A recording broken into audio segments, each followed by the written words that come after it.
The key to fluent English that most students don't use.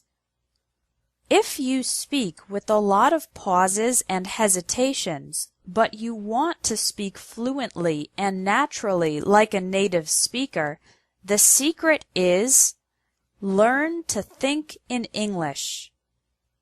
Many English students say, "It's too difficult. I don't know enough English words. I need to think in my native language and translate."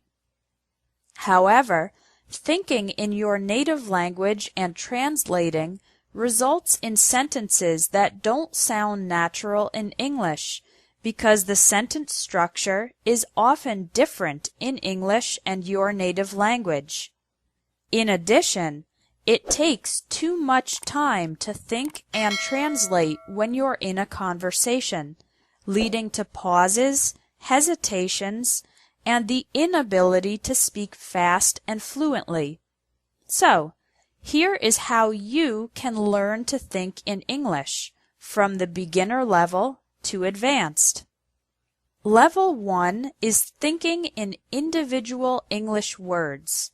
For example, when you wake up in the morning, think of words like bed, toothbrush, bathroom, eat, banana, coffee, clothes, and shoes. Then, when you go to work, think of words like car, job, company, desk, computer, paper, pencil, colleague, and boss. During the day, continue to think of the individual English words for everything you see, hear, and do. Try this exercise right now. Look around you and think of all the English words you can. I'd imagine you can think of at least 10 words. Level 2 is thinking in complete English sentences. On this level, you think in complete phrases and sentences during the day. When you're eating lunch, think, "I'm eating a sandwich. My friend is drinking soda. This restaurant is very good." When you're watching TV, think, "That actress is beautiful. The journalist has black hair. He's talking about politics."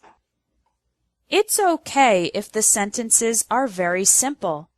The most important part is to practice and develop the habit of thinking in complete sentences. Level 3 is functional English. On this level, you imagine having to use English for everything that you need to do. After every time you speak in your native language, think of how you would say that in English. For example, how would you buy a train ticket or order a drink in an English-speaking country? "A round-trip ticket to Central Station, please. Could I have a lemonade with no sugar?" This helps develop your English for real-life situations, even though you are only thinking and not speaking. If during this exercise you don't know how to say something, check your dictionary later.